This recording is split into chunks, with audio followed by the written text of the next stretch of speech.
What's going on, everybody? Welcome back.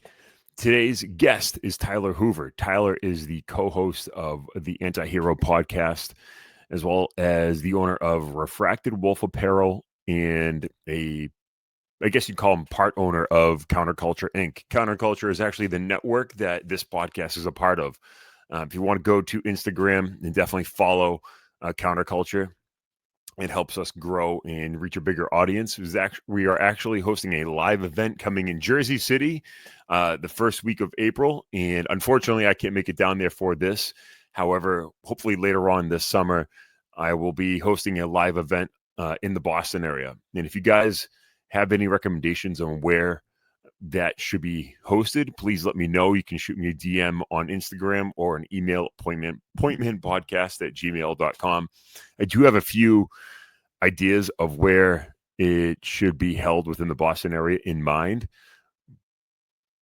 But if you know anything about podcasting or live events, there's audio, there's video, there's the lighting situation, and obviously you want to hang out with everybody that's come to support you guys, or support the podcast. And so you got to take all that stuff into consideration. And like I said, if you have any ideas or better ideas than I about where that should be hosted, please let me know.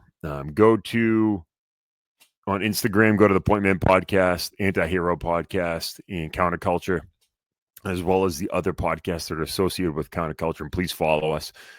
And I hate when I say that because it sounds like, you're just looking for subscribers and all that bullshit that goes along with it. But it does help us reach a larger audience, and it helps us grow the network to become something bigger than what it is at this point in time.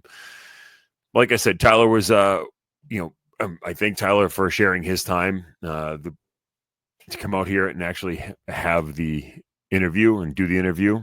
I'm fucking stumbling over my words right now, and I'm sorry. But yeah, we met on StreamYard, and we did this interview. Reason why I'm kind of stumbling over my words right now is there is something that I want to get out and promote. If you just give me 1 second here to pull it up. And unfortunately, it's not the best of news at all or anything like that, but a police officer in Massachusetts recently had to bury her 1-year-old son, and I was made aware of this through a mutual friend that we have. Her 1-year-old son had a long battle with leukemia and recently passed away, and a GoFundMe was set up to help support the family and whatever costs that they had endured at that point in time. And obviously, as you know, there's unassociated costs that you guys can't even think about when a little one passes like that. So I'm going to plug the GoFundMe along with this episode, and I'll post that on the podcast Instagram page and the website as well. Like I said, if you want to go to pointmandefensivesolutions.com, you can actually follow kind of the the podcast right there.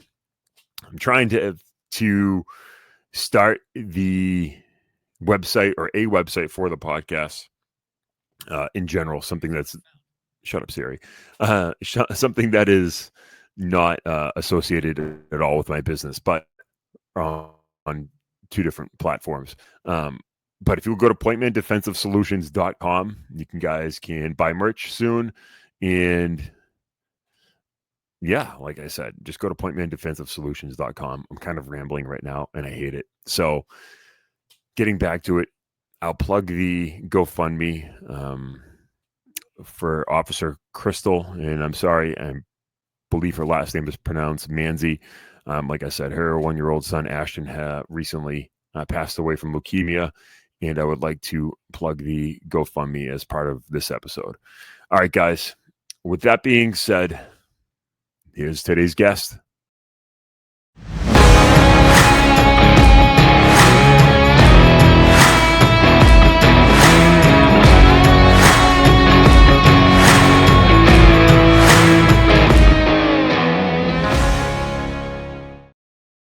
Where you are now, or?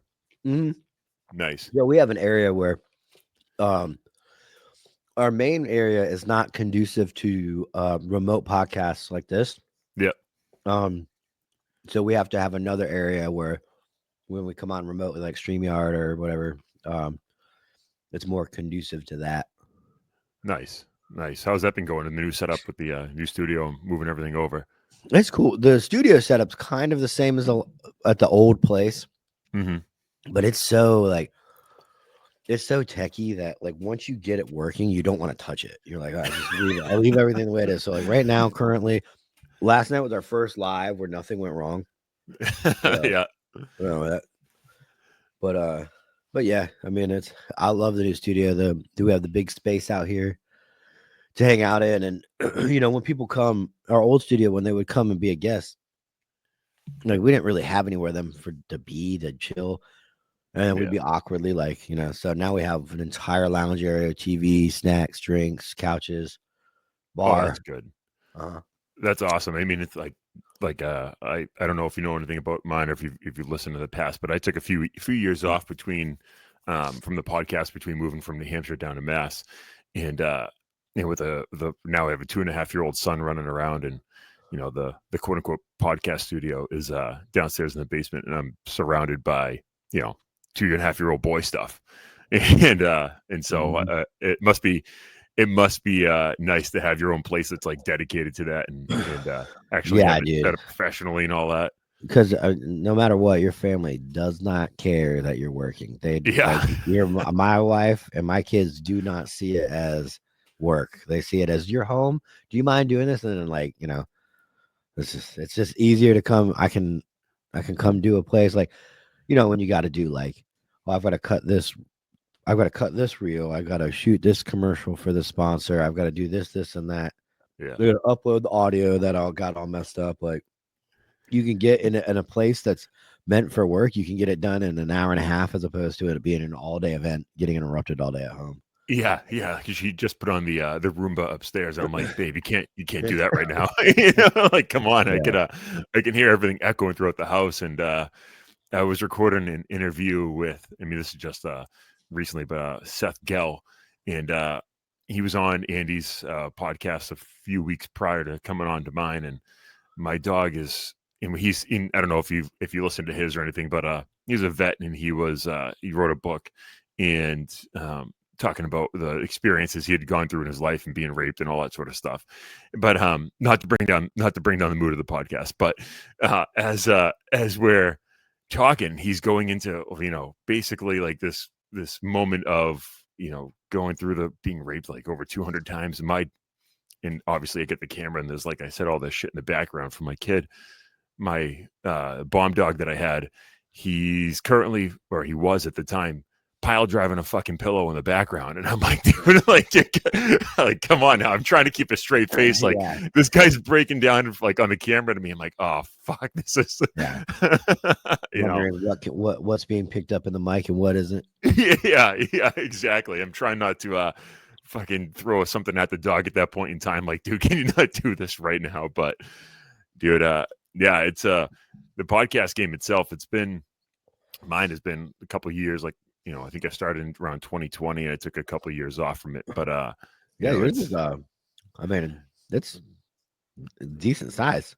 it's I think like I didn't really notice the YouTube effect or Yeah. anything like that, and I just started like promoting shit on YouTube and everything in the channel. I mean, it has got like almost 400 followers right now, but like I said, it took a couple of years off, and just the amount of followers that you spend a couple bucks to promote some stuff, and it kind of takes off. And I think yours was a lot like that, right? Because you started how long ago with the Antihero?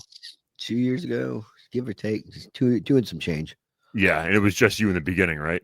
Yeah. I Yeah, started December 2022. So really just all of 2023, all of 2024, and then now. yeah. What was your main catalyst for actually starting the podcast? I got kicked off SWAT Oh, because really? I have an apparel line that is I'm not on brand for SWAT. Yeah, SWAT is the most professional, the most elite, the quiet professionals of the agency. I'm none of those. But so I got politely asked to leave SWAT, and then I had a lot of time on my hands. So that's something I always wanted to do. So I was like, well, I jumped on Amazon and bought 2 mics. What did I buy? Bought 2 mics, a Zoom interface, and two. Oh, and another iPhone. I use my iPhone to film one. Yep, I get it too. That's pretty much where I started with. I think I went on Jocko's podcast or on his website, and he had all the stuff that he used, and pretty much it's like the same exact. Hey, dude, you went on Jocko's podcast? No, definitely not that. I had a buddy who was on it, but yeah, I went on his like website, and he says like, if you want to get started with a podcast, buy this shit, and it wasn't that expensive. So pretty much, I think I dropped $1,000 for pretty much everything at that point in time. It's about the same. Yeah, but you got kicked off SWAT because of the apparel line. That a lot of guys that were there at the time didn't like me per se. Yeah, I was still too new to where I could be peered out. gotcha. Essentially, those guys are all long gone. They've left for various reasons, mainly because they suck. And but yeah, they called an offer. They wanted me to come back, and I would have to try out again because it's been so long. And I was just like, I think that ship sailed for me. I'm moving on to. I don't even know if I'm going to be a cop in the next year. Let alone, making moves in the cop world. So I like where I'm at. I left street crimes so we could do these lives every Thursday because I wasn't going to be able to do that. Went to cozy day shift. Now I'm just responding to calls, baby. How long you been on the job for? 9 years. Yeah. Have you always worked at the same place? No, I used to work for Volusia County, which Okay. is the Daytona area of Florida, and then I just transferred over to Orange County, which is the Orlando part. Nice. Yeah, I was actually, prior to the interview today, I was on Instagram looking at reels and shit like that. And what's up with the Florida sheriffs? It seems like they're always posting like good shit about making arrests. And I think it was St. Lucie County sheriff. St. Lucie, yeah, dude. He's like posting next to like people that are like you just arrested and everything. Well, they're big. They're big on poaching from up north, dude. They're like, there's literal recruitment videos of, are you sick of shoveling snow? Are you sick of making no money? And like, Florida used to be big on taking from the north because the waits were so long, like civil service exams and all that crazy shit that happens up north. Yeah. Florida has always notorious poached from that pool, but now it's even better. And the only thing I think up north that you guys have traditionally are really, really strong unions. We do not have strong unions down here at all, huh? Sheriffs they have too much power. They can literally fire you for anything, and the union cannot get you your job back. So they have to. It's more of the union is forced to have a great relationship with admin, so that way if it's like, hey man, this is a good cop, we'd really appreciate it if you did not terminate him. Admin has to weigh the relationship with the union over just firing this guy blindly because they don't like him, But at the end of the day, the sheriff can. Well, that's I never really thought of it like that. I mean, I started that's where, like kind of where I'm from is New Hampshire, and it was pretty much I went from graduating college on a Friday to being a cop on Monday because I had applied and went through the process, and it took about, I don't know, 4 or 5 months to go through the entire process, something like that. I can't really remember. And but in Massachusetts, where I work now, it is like that. You'll meet guys that they're starting their career almost because like right near 30 because of the whole fucking civil service process. And a lot of the agencies are going away from that down here. One of the largest agencies in my area just did like last week. And like you said, they'll start poaching from nearby departments and everything. But I mean, the unions that I've seen are pretty much very strong. I mean, New England's kind of a weird area because you have that Boston fucking mentality sometimes, especially recently with a shooting that they had up there. And as soon as you get an hour and a half, 2 hours outside that Boston area, it becomes pretty much the south of the north. And that's the way I describe it. Is the whole mentality changes. But Yeah, I was looking Yeah, I through and mean, I'm like, it's everybody knows the big cities are always going to be more liberal, and then yeah, it's just the big cities. yeah, I went to exactly. I went to a VFW, not VFW, Jesus, police. What's the? I'm having a brain fart. The What's FOP. our FOP lodge in Philadelphia? Okay. Holy shit, that thing was the size of a double of Chili's. It was Oh, huge. really? They had a huge bar. They had servers. They had a door. It was a restaurant, and then they had the big ballrooms you can rent out. That I've never seen a police union like that. It was pretty Wow. cool. Yeah. No, I haven't seen. I haven't been a part of an FOP union, but I know they're there. I know that there is a lodge near here, probably about like 40 minutes away, and definitely would be interesting to see that. But yeah, man, like I said, I was watching. I'm like, these fucking like sheriffs are out there next to the guys that they're, the ones that they have arrested and all that sort of stuff, and they're posting like Instagram videos, and I'm like, that's pretty cool because in my area you don't see anything like that at all. Yeah, no, there's Wayne Ivy. There's man, I don't know the St. Lucie guy. I can't remember. There's Lee County. That sheriff's pretty gung ho. There's a lot of great places to work where, and the thing about Florida is if you're going to chase bad guys, you're not going to make a lot of money. If you're going to make a lot of money, you're going to be in a liberal area that makes a lot of money. Therefore, you're not chasing anybody. You're not doing Right. anything. Yeah. So, So let's talk about counterculture because I started this podcast up and I want to say it was like around a week or two after you guys had mentioned that you were going to be making a network on, I think it was a live that I had seen, and that you were looking for different podcasts to kind of like join the network. yeah. What's going on with counterculture, and like if you can just to describe to my 12 listeners, what it is and what you guys plan on doing with that, and just I'm thankful to be a part of it. Yeah. I mean, we look for podcasts like ours. I mean, ours granted grew a lot in the last year, but when we were picked up by our first network, we were, I mean, a couple hundred views on YouTube per video. We were just your average podcast. And there's so many benefits to being on a network. They can broker sponsorship deals. They can host live events, which we're learning how to do all of that stuff. But the biggest thing is the networking. So like, Mm-hmm. we were all like passing guests back and forth, and I was like, man, we're all really underneath this invisible umbrella. Let's make a label on it. Let's put a label on it, and you know, everybody everybody like helps share Rolodexes. Anybody on that's been on Antihero, I'll share it to anybody, on the network. Cause like when you get, I mean, it is business when you get a big name and then, you you want to only give that name to people to certain Yeah. podcasts, and I'd Yeah. rather give it to people that trust our network, with their RSS feed. That's Yeah. big. I remember giving mine up, and I didn't even really know what it was or what it constituted, but I was like, but this is all I have, and they're. Yeah. But at the end of the day, yeah, I mean, the fun thing is the live shows, man. Um, we've only done one. We've done Philly, but I had done live shows with our old agency with our old network that we used to be a Mm-hmm. part of, and they're a good time. So Yeah. everybody gets together, crowd comes, you got all the tables, all the hosts together, and it really does create a culture. How was that the first one in Philly? What was the feeling after actually Man, having the show there? so we were in the slums of Philadelphia, and it was done in like a studio.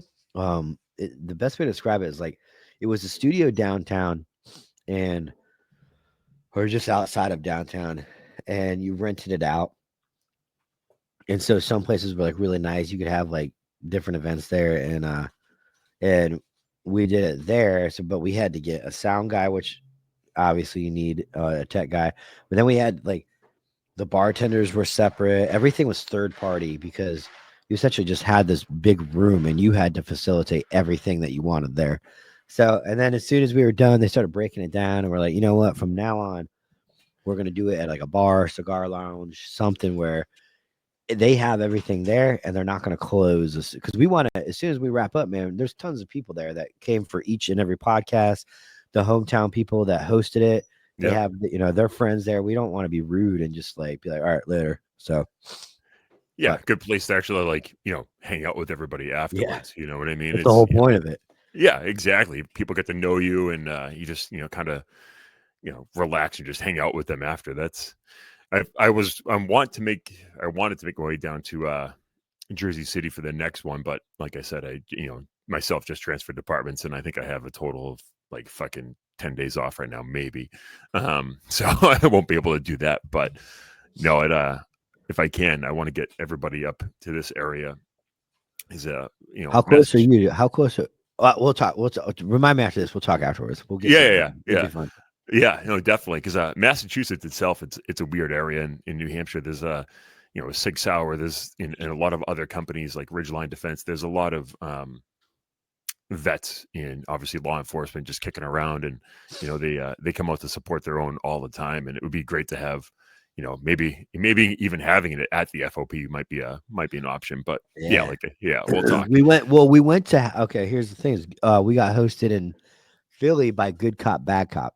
Okay, They are one is a retired Philly cop. The other one is the cop that was in. Mike Dade, right, or Mike Dow. Yeah. Yeah, And the FOP was like, we're not hosting him. Like he's a dirty, corrupt cop that did right. prison time. Yeah, So I was kind of like, okay. So I yeah, mean, it's not like he's tarnishing the badge anymore. You know what I mean? You know, yeah, the, I noticed with it was things like the union and stuff like that. There's a lot of old heads, and there's no talking to somebody being like, listen, dude, podcasting is the way to go. You want to bring awareness to your FOP. You want to bring young blood in here for once so they can see how awesome it is. yeah, You need to allow this to happen. But a lot of people are stubborn, and you know how it is. yeah. Did you ever watch I think it was a 7-5, right? I think it was a Yeah, no, 7-5. I Yeah, love that. Was such a. I'm like, man, this guy's a sociopath. yeah, It's like up there just fucking snitching on everybody, like telling out. I was like, man, yeah.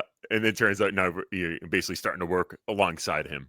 yeah, That's how the world I don't know moves or turns or whatever you want to say, but that's a small world sort of aspect to it. Um, yeah. So like Vanessa was asking me for like my RSS feed and all that sort of stuff, and I'm like, I have no. First of all, I'm half retarded myself, so I have no fucking idea what the hell I'm doing behind the mic, anyways. But now behind the camera, trying to figure that out, and I like earlier I couldn't figure out why my camera wasn't working because it wasn't fucking plugged in. But so when she was like, I think I sent a general like message to her on Instagram or whatever it was and got onto the network and I was like, well, what does it actually mean to be a part of the network? And like you said, guests and sponsorships and all of that. And yeah, I truly appreciate we're that. back. Here we go. Technical difficulties. Yeah, sorry. Yeah, no, you're fine.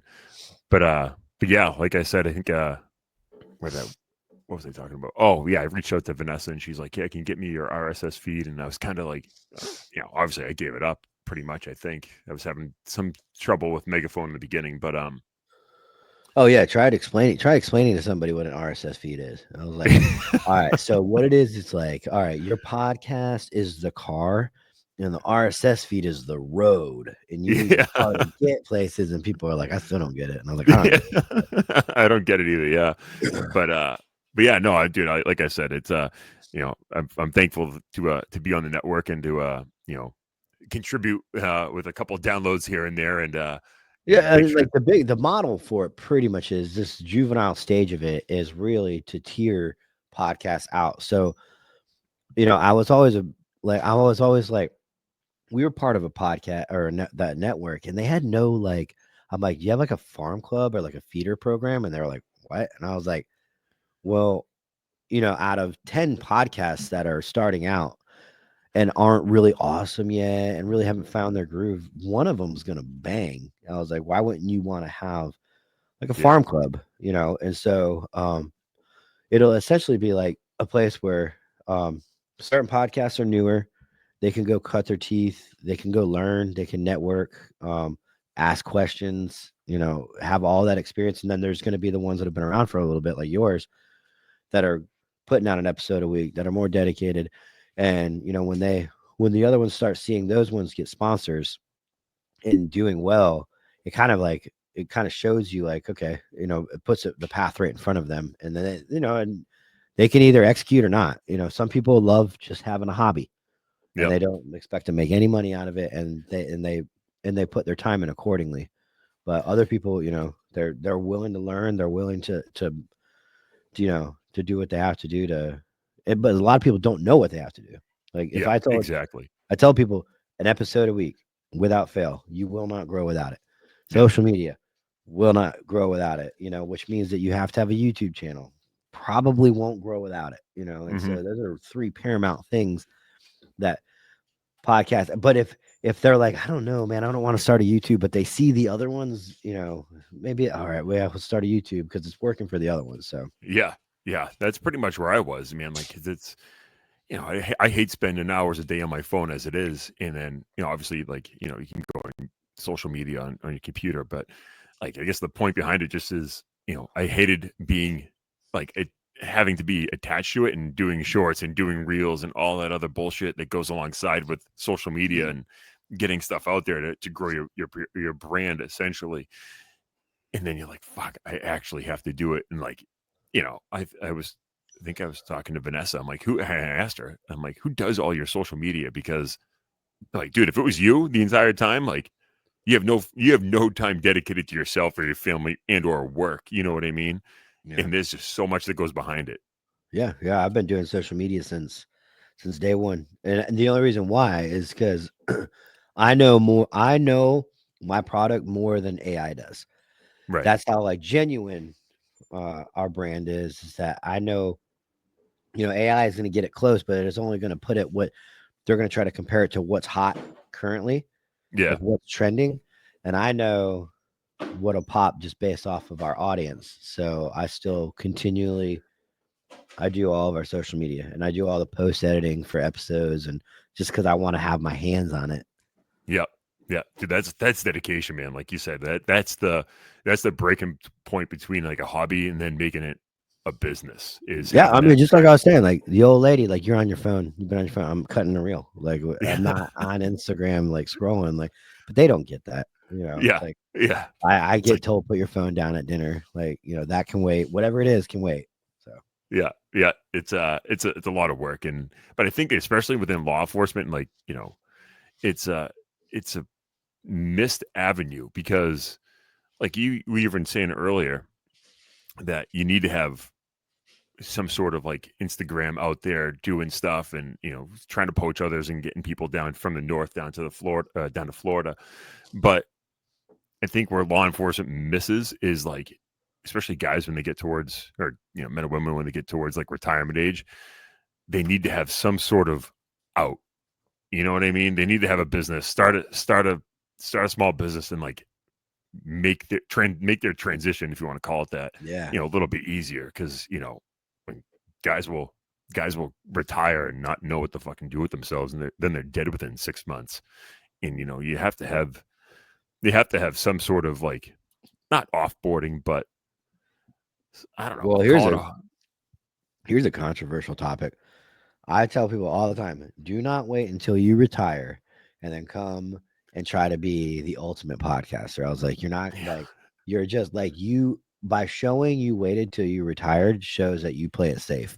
yeah, I don't need, I'm not saying I won't have anybody on the network. I'm not saying I won't work with anybody, but I'm not going to, like when you're like, well, nothing's popping, it's because people know you waited until it was safe for you to voice your opinion. Therefore, it loses a lot of its credibility, and that's yeah, just life. It's just how it is.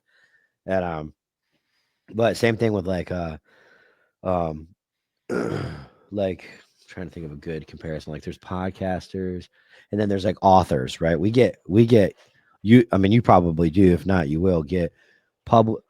What do they call it? Publicists that reach yeah, out to oh you for yeah, authors. And it's like whistleblower from the ATF did 25 years. Like, you ain't no whistleblower. Now we need something to do. yeah, Like, he exactly, didn't get kicked out of the ATF or leave based off merit. Like, he yeah. retired and now he wants his net, which I'm not going to take it away from him. And we've had them on, but whistleblower, like, come Yeah, on. that's not. He didn't do 7 years and get kicked out because he found something or whatever. And like now he's whistleblowing on a program, whatever it is. But Yeah, exactly. Like I've had, I don't know, like you said, the publicists that reach out, and I'm like, man, I don't know. I've rejected a couple, and I've been rejected a couple times too. Just guests that are, like I said, either playing it safe or that you don't. There's no way.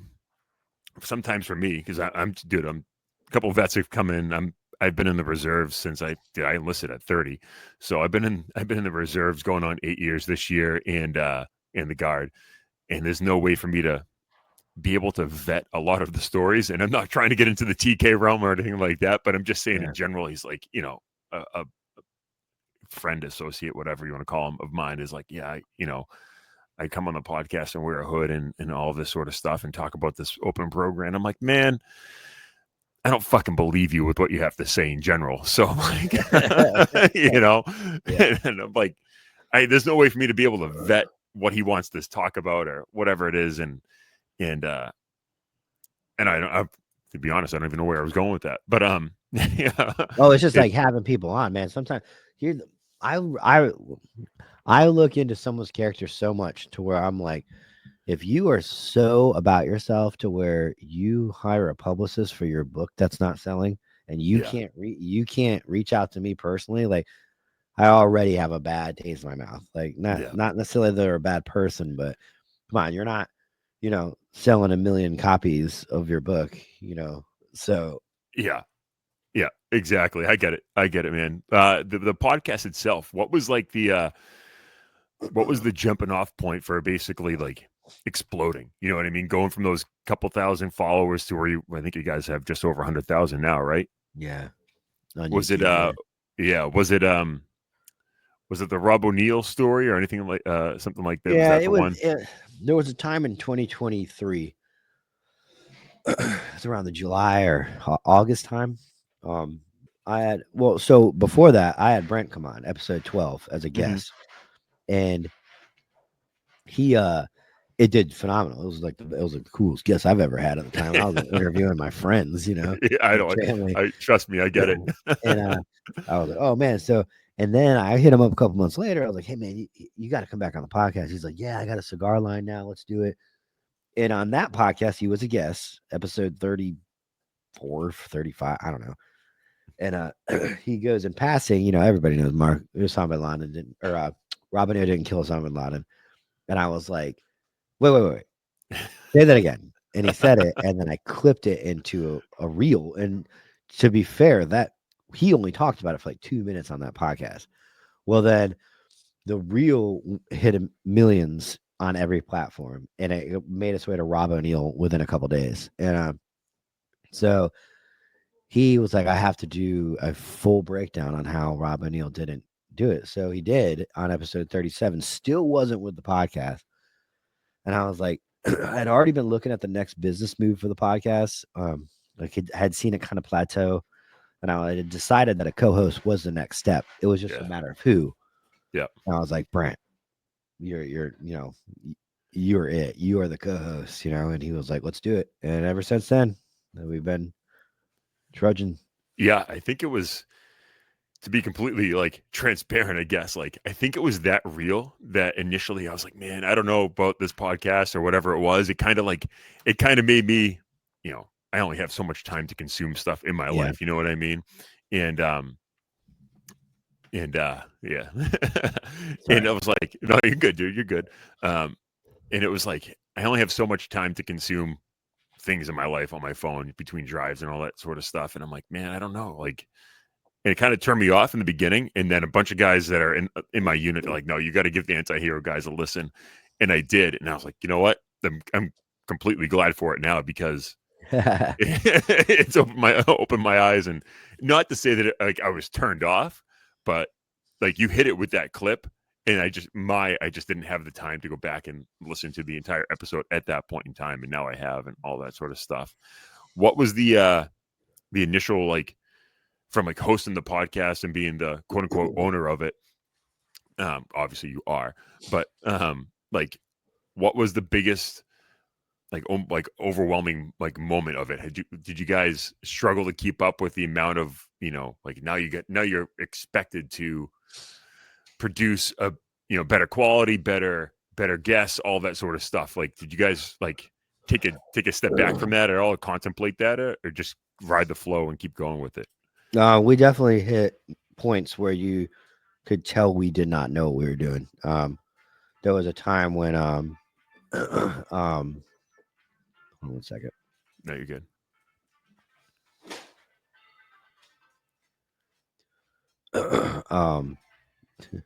This phone's going off over there. Can you hear it? Yeah, but you're fine though. My editing skills aren't that good, so I can guarantee you this is probably going to be in there. But yeah, we had things where like, we didn't plan right, and all of a sudden we go, we don't have an episode this week, and me and Brent had to like, pull one out of our ass, which those always did awful.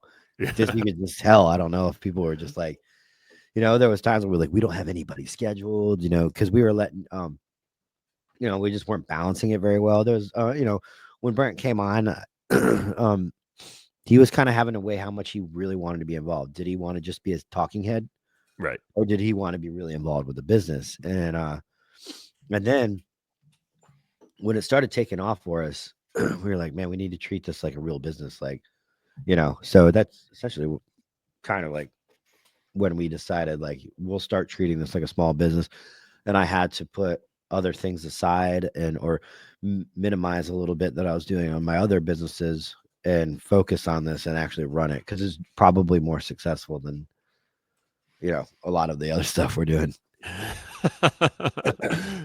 Yeah, I get it. It's like I said, it does take up a lot of time and having to balance everything. Is your only other business the Refracted Wolf Apparel? Yeah, that one, Counterculture, and then me and Brent have business in other areas, but it's not sexy, and we're like ghost owners. We contributed to it, so yeah. We don't really have like, we can't mold it or shape it or anything. So, but the things I really truly own are, we own this. I own Refracted Wolf Apparel, and then Counterculture's our new baby that we're trying to not rush. We're trying to let it blossom, and then kind of like throw money where it needs to go. Yeah. So. Yeah, I get it. Actually, one of my buddies in my unit won. It was a Patreon giveaway. Trent Rodriguez and Rodriguez. He wanted me to correct you on how you pronounce his last name on the live. What but was it was oh god, I think it was. I want to say it was some Refracted Wolf apparel gear, and I want to say there's a piece of equipment involved too, and I can't remember what it was. What was his last name then? Rodriguez is how he pronounces it, but it's Rodriguez. You said it right. He pronounces it fucking wrong, but I got you. Okay. Yeah, but he's a cop too in Rhode Island. So, but yeah, no, it's definitely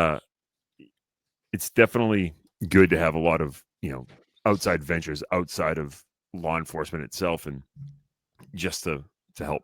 Like I said, if you ever want to move away from law enforcement, or if you're retiring or anything like that, it helps to have those ventures, and it grows you like personally. You know what I mean? Like, dude, I never thought I'd be doing a podcast, and it actually, like, I had one of my best friends on as a co-host in the beginning, and then he ended up getting out of law enforcement, and and we live in two different areas now. But yeah, I think the getting a good podcast co-host is definitely something that you have to spend time and effort to kind of like vet the people. And it seems like you hit it out of the park with Brent, and now all the other guys that you have surrounding. And it sounds like you have a lot of people there on Thursday nights when you are recording and doing lives in general.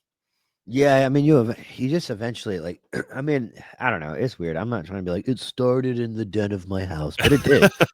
Yeah. And then now there's people that come every Thursday. The live really has a vibe of its own.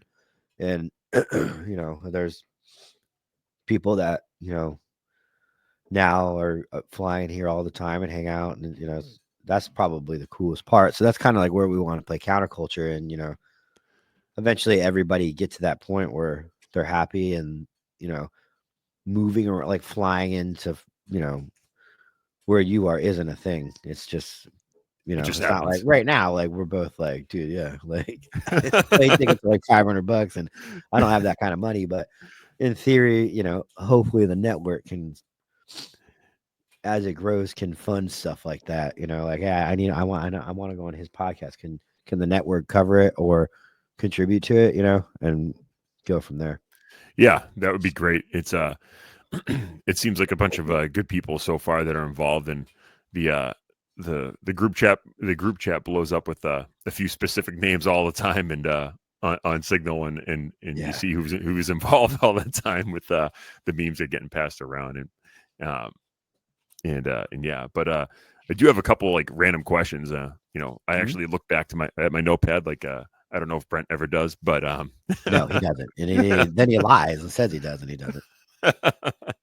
but so you did some time in the army, right? 82nd Airborne. Hmm. How long did you Yeah, spend in the army for? I did 4.5 active, and then uh, yeah, 4.5 active, and then 3.5 in the National Guard. Okay, all as infantry. Yeah, yeah, the Yeah, National Guard was just kind of beer money in college. We didn't deploy or anything like that. So yeah. But did you ever get deployed when you were active? yeah, I went to Baghdad in '08. Okay, okay, Yeah, yeah. How was your experience when you were deployed? oh, man, it was it was just when EFPs came out, and so I just remember every day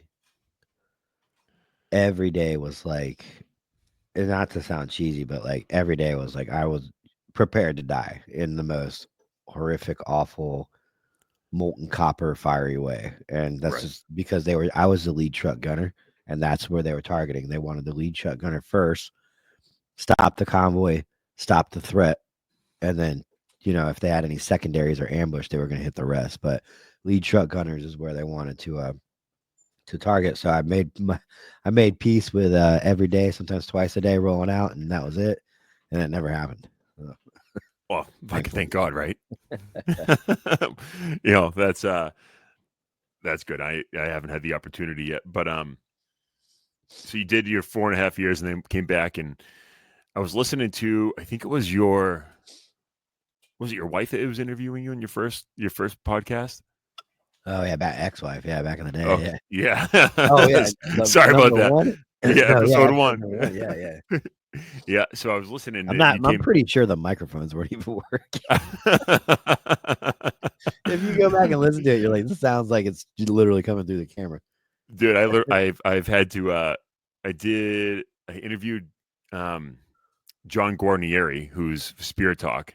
He's on the podcast, Yeah, the network, yeah, yeah, yeah. and he's good. He's got a great story, being Secret Service, and now the EP for Shinedown and Nickelback, That is and cool. yeah, but I had heard him on a like the rock station in Boston shut down, and he went on to one of the DJ hosts podcast, one of hers, and whatnot. So I listened to that one, and I was like, oh, this fucking guy's awesome. So I literally just like messaged him on Instagram and got him on the show, and I had to do the podcast. Like I had to call him on my phone and plug it into the Zoom, and that's how I did it. It was just like a recorded telephone call from Yeah, back in like I get it. yeah. They come a long way since then. But Yeah, you could hear like that when there's like when you have the speakers go off and like you're getting a phone call, you hear that buzz in the speakers. yeah, yeah, You could yeah. hear some of that, and I was like, "Oh, this is fucking awful." But, Man, good time. yeah, yeah, it's You don't even know what stress is at that time in your life. Yeah. yeah, right, exactly. But what made you actually want to get into law enforcement when you came back? I always wanted to be a cop. My dad was, a cop, so I'm a second generation cop. Okay, So and I actually, always wanted to. go ahead. I joined the army because I was too young to be a cop. You couldn't be a cop until you're 21. So, but yeah, that was always the plan. I remember this is kind of where I was going with it. Now that I fucking remember, and the CTE didn't affect me too bad. Like you had to Massachusetts says the same. You can do it this way. You had to sponsor yourself through the academy, right, and pay for it out of your own pocket. Yeah, I had to because I'm a white male. I had to do that. It's gotten a lot better now. That was almost 10 years ago. Um, now people are they realize that's a really corrupt way to do things. Yeah. Jacked up my credit card, trying to live. I was a single father. I had my son every other week and, trying to put myself full time through an academy. And then I have him at night. So I Yeah. couldn't really work. So, yeah. But, And they weren't paying, obviously, you weren't getting paid by an agency to be there. nope. And then I graduated the academy. It was so embarrassing. We had these like janitor blue outfits. And I was like one of the only people that didn't get picked up throughout the process because I wanted to go with the sheriff's office and they were the big dogs at the time. Okay. And they were like, "You graduate in June?" I was like, "Yeah." They're like, "Well, you might want to go flip burgers because we ain't bringing anybody on until August." I was like, Oh, "Man." that sucks. So I had to go work at a gym. I had to like wipe weight machines for 8 hours a day. That's fine. That's dude, it is corrupt that way. Like doing it that way. Mass does it like they do it that way too. Like you guys can like you have to have a sponsoring agency that might pick you up when you graduate, but I didn't have to go through the Massachusetts one, thank God. But yeah, it's like it's fucking to me it's kind of odd that they do it that way. I don't really know why, but and they also the rumor has it, and I haven't asked any of my friends, but they pay you at minimum wage while you're there, which to me is fucking awful. Yeah, I've heard that too. You know, I remember when my first paycheck, it was like less than $1,000. I only made like $16 an hour when I started. Oh no shit, huh? Yeah, Wow. but we were one of the lowest paying agencies at the time. Yeah, The but like you, sheriff has the sheriff has since made that right and pays his deputies a lot more. But but like you said, if you want to go to those agencies, you're actually doing like legitimate cop work, where you go to the cities where you don't have that opportunity, but you're yeah, getting paid. You know, yeah, you go to the sticks of Florida, you will chase guys for blinkers, but you won't make a lot of money. yeah, yeah, it is true. Chasing guys for blinkers, it's flashbacks right now, just doing that myself. And it's like, dude, his plate lights out. Just give him a break. Like, well, man, He's running. yeah, he's running. That's right. But do you have any good stories from the academy at all, or can you remember any of Man, them? I just remember the academy sucked because like I was older than everybody, and those kids they were like in their young early 20s. I had gotten out of the military, gotten my degree, and then joined the police. So I mean, I was 8 years older, 8, 9 years older than all these kids, Oh no shit, and huh? they did not respect anything. I was an old man to them, and I was like, Yeah, half those fucking retards are fired, and they're not yeah, cops. But yeah. That's like I me didn't going. like the academy. I didn't like That's the like me academy at going all. into basic at 30 years old with all those fucking retards. Yeah, I was like, I get it. Just the other end of the spectrum, yeah, because yep, yeah, same here. it was fucking it was awful. I mean, I got picked to be what was it? Everything you lead, Yeah, everything. You've student got life first sergeant. experience. Yeah, Yeah, they're like, oh, and it somehow it slipped out that I was like not only a police officer but on the SWAT team, and I'm like, fuck. Because I think their guys were talking about like making a patrol base and like doing range cards and all that sort of stuff. And I'm like, and I'm just a medic, so um, combat medic. I'm gonna say that because I know you guys. I know you. I know you guys shit on him. So in a good way, in a good way, combat medic. But yeah, it's yeah, and I let it out. I'm like, yeah, I'm on the SWAT team. We do X, Y, Z. I'm like fucking kicking myself in the ass right there. And then from then on out, it was SWAT this and SWAT that. And of course, I was like platoon guide or PG, whatever it's called. yeah. And then student first sergeant. All not not the entire time of AIT, but a good amount of time. Fucking annoying. But yeah, at 30 years old, it was dealing with a bunch of 17, 18-year-olds. And you're Yeah. like, can you guys just not get in trouble this Friday night, please? But Man, my basic training was go to war, go to jail kids. It was all during the surge, so it was all the people that was like, Your Honor, my client would like to let you know that he's joining the armed services and maybe jail time isn't. That happened to like 10 or 12 dudes that I was with. So no it shit. was ran like a fucking jail. Dude, like Copenhagen trades, like I stuck to myself. I read these guys, I was like retarded at 19, and these guys were like hardened fucking dudes. And dude, one of the dudes had fucking gang tattoos on him. He was a white dude named Thomas Cook, but he was straight cholo out of Chicago. No And his shit. gang tattoos, he was like, "Oh yeah, I just told CID it was family crest." What the fuck? Are you kidding me? Yeah. Jesus. Yeah, and so it's kind of like the reverse, like you said, when you went through the police academy and you get all these younger kids, and you're like, man, can you even make it past your first year? Never mind actually having a fucking career in this job without getting in trouble. I mean, I've been in trouble before, but it's not fired or anything like that. So Well, you know what's fucking crazy too is that being SWAT.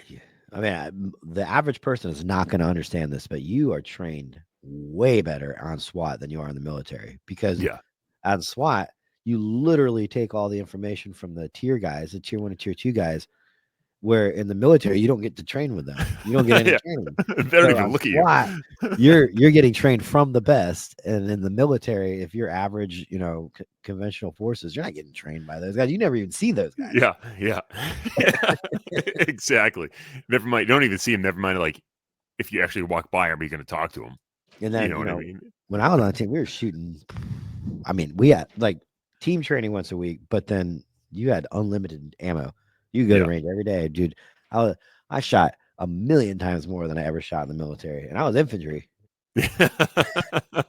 Scary, isn't it? Yeah, Yeah, that's pretty much how it is when I was on the team too. I just got off last month, and yeah, it was, I don't want to say unlimited ammo, but fucking pretty close. I mean, yeah, you can get a good day's worth of shooting with a couple hundred rounds, and 200-300 rounds, and get some good training, and just with that amount, and even lower if you had to. But yeah, if you have the opportunity, that here's the ammo, and here's, obviously you have your own rifles and shit like that, and go to the range if you want. Do whatever you work on, whatever you need to work on at that point in time. But like you said, it's these guys all come out, they start businesses, and then they're contracting through their business to teach the SWAT guys. And they've had some some good instructors, some that are, I think he had a couple pops before coming, but yeah, a buddy of mine. But yeah, it's like you said, you get trained from that level right down to the SWAT team, and then you pass that on to the guys you're working with. And but like the infantry, it's or infantry, the army is, it could be guys that are, just happen to shoot good for one qualification, and now they're teaching people below them, and it's like, man, I don't fucking know about that, because yeah. I've seen them put the magazine in backwards and all that sort of shit. These are true stories, people. Yeah, yeah, yeah. But but yeah, no, that's good. So your dad, how long was your dad actually retire from the job? Yeah, yeah. He did 25, 26 years. Did he set himself up with something after he retired? Or did he just go right into that life? No, yeah, he was canine his whole career. So therefore, when you have a specialty skill like that, you have more to offer other than just law enforcement. So he Right. became a bomb dog handler for a contracting company. So he was in Afghanistan for like 9 years, on and off. He would come home for 30 days and then he'd go for 90, but he was a bomb dog handler. And then a project manager spot opened up. So now he's stateside. He's CONUS, but he's working, Okay. he's got a really good gig and all Doing from bomb dog stuff, or yeah, all from being a canine handler, no just a shit. grunt. Good for him. Yeah. Remind me to ask you a lot about that after we hang up, because I do have some questions about that. So Okay. not that it's so I'll, fuck it. I'll go into my life story real quick, because not that this interview isn't about me and I'm fucking talking way too much. Um, but like I left full-time PD work and moved down to Mass, was still on the PD part-time, like maintaining my certifications and helping out with training and doing some other stuff. And I got a job working for a contract company doing bomb dog work. Oh, really? And yeah, and we'll talk a lot about that off air, because I Yeah. gotta pick your brain real quick about that one. But and then when I got hired by this new agency, I'd gone back full time, and I had a interesting, probably the best police schedule you could hear of, where I'd do 2 days at the office in New Hampshire with the PD, and then do the rest from my house, doing policies and accreditation for them and all that shit, which is fucking awful. But yeah, and so I still worked part-time until last month, until I got hired full-time with this agency doing the bomb dog stuff. But yeah, it's that's good. He was able to set himself up after retirement doing all of that. Was he in the army before he went Oconus or anything? Or no, he was never in the military. So never in the military. Did he enjoy his time being deployed? I think so. Like he said it was like he had the chill job, you know. Yeah. And but I think it was starting to wear on him. Like all of his grandkids were growing up, and not being there. And so when the State Department gig opened up, he was like, he still works in what is it called? It's in Virginia. So we're from Virginia. We're from the Southwest Virginia, and he has to work in Winchester, Virginia, which is like a 3-hour drive. So Monday through Friday, he lives in Winchester, and then on the weekends he comes home. No shit. Yeah. Well, that's good. That's good. And when did you move down to Florida? For college. I was like, well, if I'm going to get a degree, I'm going to get it in something cool. So I got Homeland Security, which I never use, but there was a place in Daytona called Embry-Riddle Aeronautical University, and they at the time, I don't know if it's still, but they offered the best Homeland Security program, and it was being paid for by the VA. So fuck it, why not? Yep, I went there, and then I was on it was in my senior year of college. I was like, fuck, I got to figure out something to do. I was a single dad. I had split custody with my son's mom, so the ABC agencies were out of the picture. I couldn't leave Florida. Yeah, I get it. Mainly that's the reason why, is because my son's mom lived in Florida. Mm-hmm. So I was like, oh, I'll go to school in Florida. I found, that college, and then, I was like, so I joined the police academy real quick. I had a buddy of mine who was a cop in Florida, and he went up to New Hampshire, did the opposite of what we were talking earlier, but he completely missed. He was in a town just outside of Miami. I can't remember. Not Del Mar, and I know that's not it, but yeah, he talked about like just different stories about being in Florida, and it was policing down there is just like, I don't want to say it's like the Wild West, because obviously it's not, but it's compared to some of these agencies and some of these areas, man, it's like how law enforcement should be looking at it from the outside in. I mean, obviously there's bullshit wherever you go, but just like I was saying, the outside in look is like, man, that's what law enforcement should be. Yeah, there's pockets of it, man. My brother's a trooper in Montana, and they don't fuck around in Montana, dude. So yeah, there's parts of Texas too. Yeah, it's hard because it's, like you said, being that near that large city, and just that whole mentality surrounding it is it can be difficult. But dude, I've been bothering you for about an hour, man. I do appreciate you coming on here, and I spoke way too much. I'm not doing anything. All my stuff was all crammed into that 2-hour period, and now I'm done. No, I appreciate it, dude. I know we talked a lot about the counterculture and the Antihero podcast. So where can people find you on social media?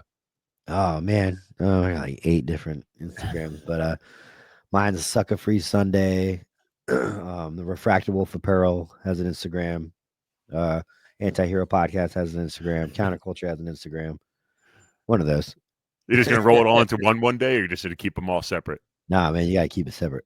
Yeah. That way, if something gets botched or canceled, it doesn't affect the other ones. Yeah, that's true. Like Copville recently, because he yeah. saw that he got canceled and all of that. But dude, I appreciate you coming on here, man. And like I said, just taking time out of your day to, from my like dozen listeners and a couple downloads I get, I appreciate you doing this, and I look forward to hopefully coming down there for a live and yeah, dude, that'd be dope. That would be fun, and for either live episode or going down to Jersey City as well. But all right, Tyler, I appreciate you coming out, man. Yeah, brother. Thanks for having me. All right, thanks. Let me end recording.